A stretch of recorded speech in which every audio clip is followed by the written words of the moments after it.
परमेश्वर की महिमा हो। संसार पर विजय। पहला यूहन्ना अध्याय 2 17 वचन में लिखा है कि और संसार और उसकी अभिलाषाएं दोनों मिटते जाते हैं, पर जो परमेश्वर की इच्छा पर चलता है वह सर्वदा बना रहेगा। यहाँ संसार से तात्पर्य उस संसार से है जिसे परमेश्वर ने रचा। संसार की अभिलाषा उस संसार का प्रतीक है जिसे शैतान ने रचा। पहला यूहन्ना अध्याय 2 16 वचन में लिखा है कि क्योंकि जो कुछ संसार में है, अर्थात शरीर की अभिलाषा और आंखों की अभिलाषा और जीविका का घमंड, वह पिता की ओर से नहीं परंतु संसार की ही ओर से है। इसीलिए संसार की अभिलाषा वह संसार है जिसे शैतान ने रचा। परमेश्वर द्वारा रचे गए संसार को आदि काल में बनाए गए मनुष्य के हाथों में सौंपा गया था। उत्पत्ति अध्याय 1 26 वचन में लिखा है, वे समुद्र और आकाश और सारी पृथ्वी पर और सब जंतुओं पर अधिकार रखे।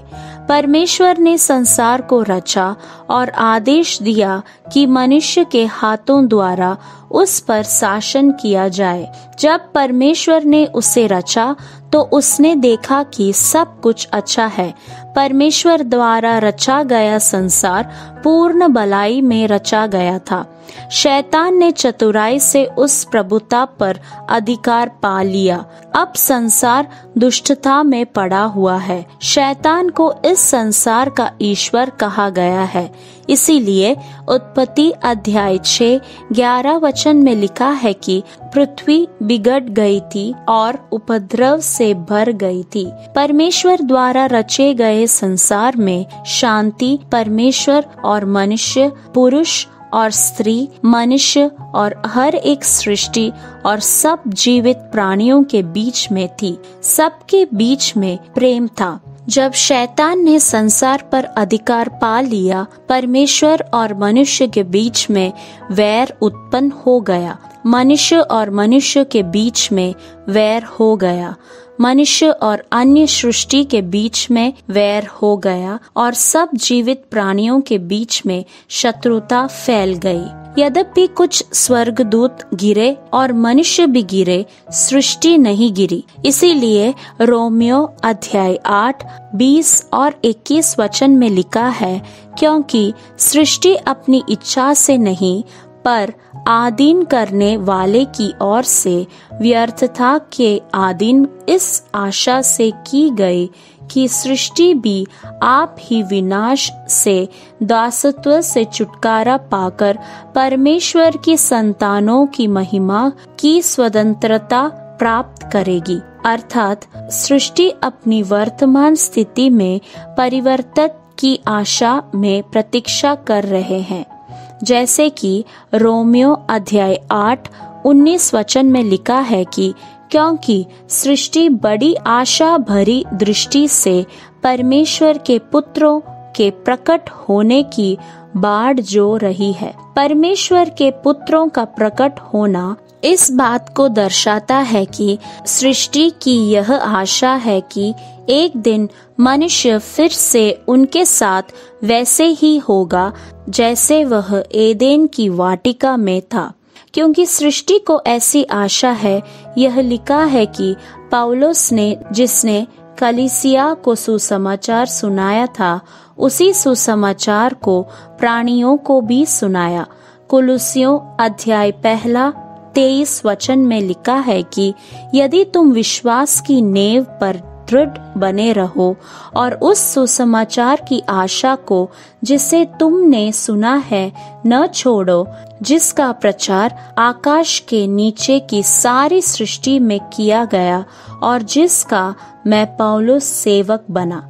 इससे हम समझते हैं कि जो सुसमाचार कलीसिया को सुनाया गया वही सृष्टियों को भी प्रचारित किया गया।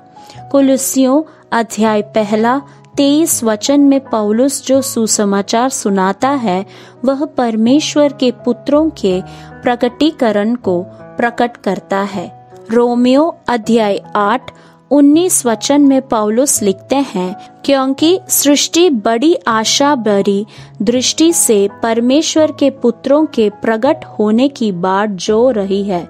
यही बात हमें कुलुस्सियों अध्याय 1:23 में दिखाई देती है, जहाँ लिखा है कि सुसमाचार हर एक सृष्टि के बीच प्रचारित किया गया है। मनुष्य परमेश्वर का पुत्र बनेगा, यही वह आशा है जो सारी सृष्टि के भीतर कराह रही है।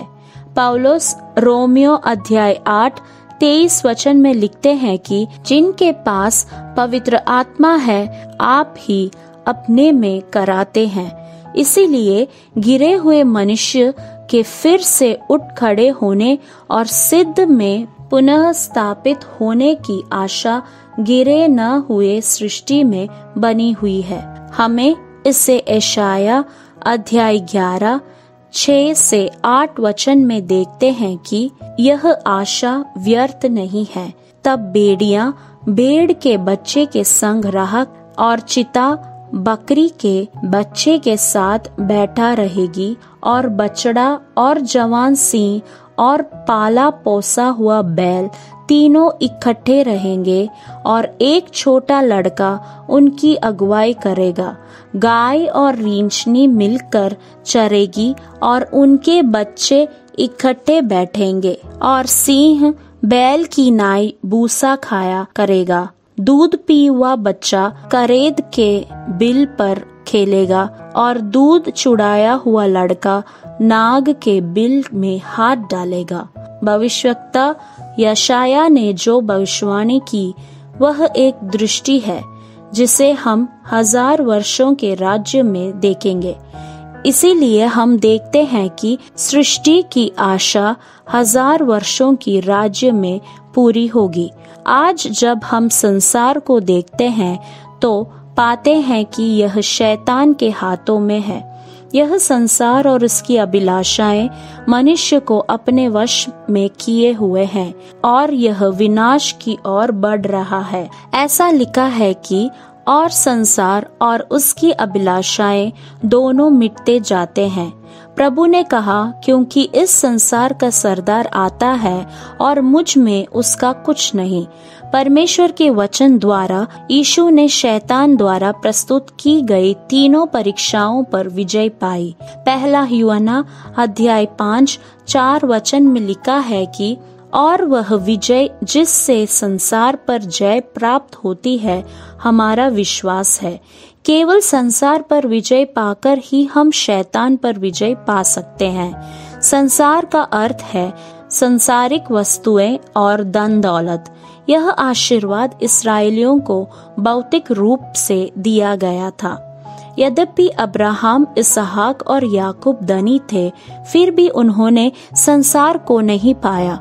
इब्रानियों अध्याय 11:10 और 11 वचन में लिखा है कि वे तंबुओं में रहते थे, फिर भी परमेश्वर उनके परमेश्वर कहलाने में लज्जित नहीं हुआ। यद्यपि इस्राएलियों को भौतिक आशीर्वाद मिला था, परंतु वह धनी मनुष्य जिसने अपने पूर्वजों के पद चिन्हों का पालन नहीं किया, अथाह कुंड में पहुंच गया। लूका अध्याय 16:22 से आगे के वचन में लिखा है कि अब्राहम ने उसे यह समझाया। तब आकान ने शिनार देश का एक सुंदर ओढ़ना सोने और चांदी लिया। इसके कारण वह पत्थरों से मार डाला गया। यरीहो संसार का प्रतीक है जो आग से भस्म किया जाएगा, जैसे कि दूसरा पत्रस अध्याय 3:10 में लिखा है कि उस दिन आकाश और पृथ्वी और उस पर के काम जल जाएंगे। इस प्रकार आकान हम सबके लिए एक चेतावनी है। 1 शमूएल अध्याय 15:19 वचन में लिखा है कि शाऊल का अभिषेक उससे छीन गया, क्योंकि उसने लूट पर टूट कर काम किया और वह सब कुछ सत्यानाश नहीं किया जिससे परमेश्वर ने सत्यानाश करने की आज्ञा दी थी। हमें लोभ को नष्ट करना है, यही संसार है। कुलुस्सियों अध्याय 3:5 वचन में लिखा है कि लोभ जो मूर्ति पूजा के बराबर है। हम इस संसार में कुछ लेकर नहीं आए और यह निश्चित है कि हम यहाँ से कुछ भी लेकर नहीं जा सकते।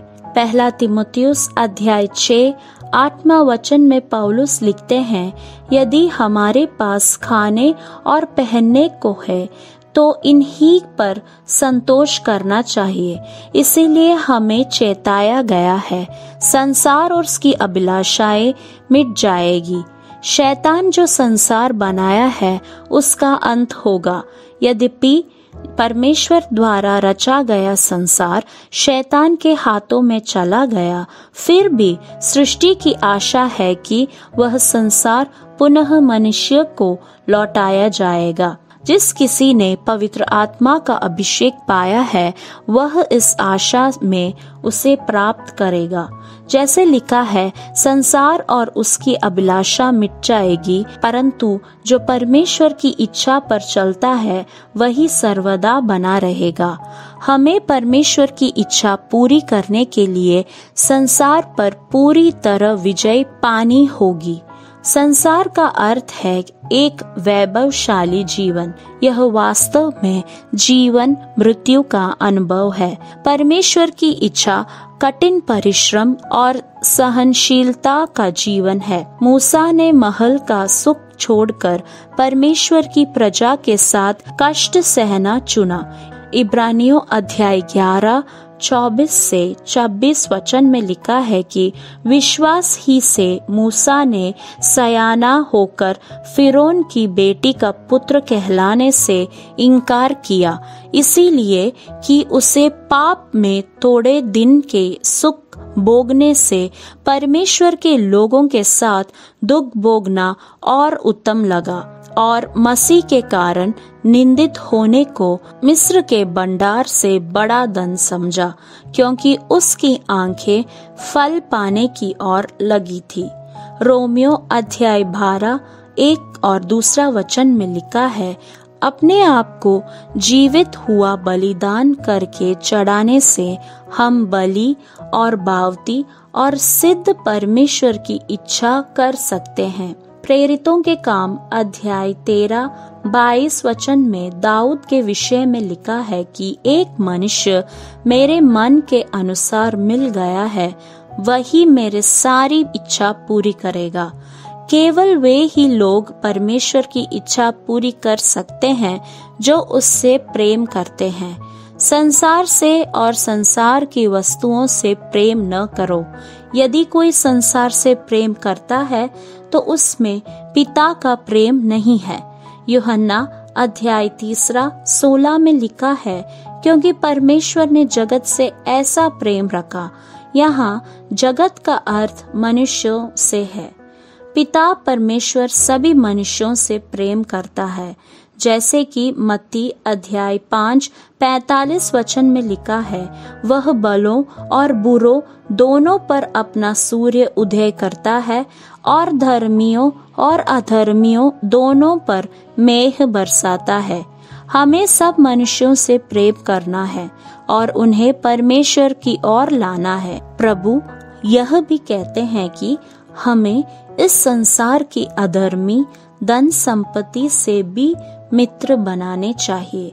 अय्यूब के मित्र थे, यद्यपि उन्होंने उसकी पीड़ा में कोई सांत्वना नहीं दी, पर जब अय्यूब ने उनके लिए प्रार्थना की तो उसकी बंधुआई दूर कर दी गई। आइए शैतान द्वारा रचे गए संसार को नष्ट कर दे। भले ही परमेश्वर द्वारा रचा गया संसार दुष्टता में गिर पड़ा हो, हम उसे आने वाले संसार में नया करेंगे। आइए हम संसार की जगह सभी लोगों से प्रेम करें। प्रभु आप सबको आशीष दे। आमीन।